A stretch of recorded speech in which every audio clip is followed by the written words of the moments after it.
Les enfants, dans 3 semaines, c'est le 11 novembre. Moi, je m'appelle Léa. En entendant la maîtresse, j'ai tout de suite su ce qui nous attendait, comme tous les ans. Des cours sur la guerre 1914-1918. Puis une gerbe de fleurs à porter avec la classe sur le monument aux morts de la commune. La veille de la date anniversaire du retour à la paix le 11 novembre 1918. Il faut dire que notre école se trouve juste en face. Depuis les fenêtres, toute notre classe de CM2 aperçoit l'obélisque avec son coq. Ceux qui ont une bonne vue peuvent même lire les noms des soldats inscrits. D'ailleurs, quand la maîtresse a rappelé la date de la commémoration, presque toutes les têtes se sont tournées pour regarder au dehors.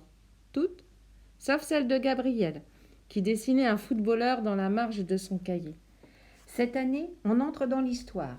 On va essayer de retrouver qui étaient tous ces jeunes gens disparus au cours de la guerre. Pas seulement leurs noms, qui sont inscrits sur le monument, mais leur vie.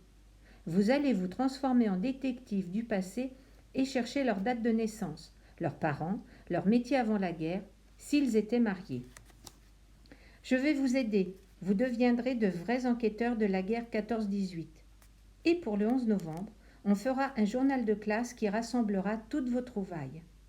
Pour commencer, nous allons déjà relever les noms inscrits sur le monument aux morts. Prenez vos manteaux. Nous sommes sortis avec elle dans le froid. Tous les élèves de la classe en rang dans la cour, puis dans la rue, jusqu'au monument aux morts. La maîtresse nous a fait mettre par deux, parce que nous sommes 24 et qu'il y a 12 soldats tués inscrits sur la pierre. Chaque père d'élèves va en choisir un dont il cherchera l'histoire. Gabriel m'a demandé s'il pouvait se mettre avec moi. Facile. Il se doutait que j'allais choisir mon arrière-arrière-grand-père, Ernest Mercier, que ma famille avait certainement beaucoup de photos et d'informations, et qu'il n'aurait pas grand-chose à faire. Mais j'ai accepté, parce qu'il m'a dit qu'il pourrait faire des illustrations pour nos recherches, et qu'il est quand même bien sympa. Demain matin, nous avons tous rendez-vous à la mairie avec l'archiviste. Comme les fiches de mémoire des hommes nous ont donné les dates de naissance précises des morts pour la France, nous pourrons consulter sur place leur acte de naissance dans de gros registres. Grâce à ces documents, nous découvrirons les noms et les métiers de leurs parents. Moi, Gabriel, j'ai montré à Léa un gros registre. Année 1894. C'est le nôtre. On a tourné les pages avec précaution. Et voilà.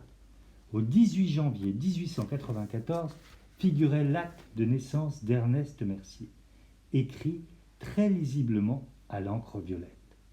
Pendant que Léa le recopiait soigneusement sur sa feuille, je lisais les autres actes figurant sur la page. Et ce que j'y ai vu m'a figé sur place. Qu'est-ce que Gabriel a bien pu découvrir dans ce registre qui l'a autant interloqué? Un mystère à élucider, je pense. Si vous êtes curieux, lisez mon enquête de généalogie de Marie-Odile Merniac.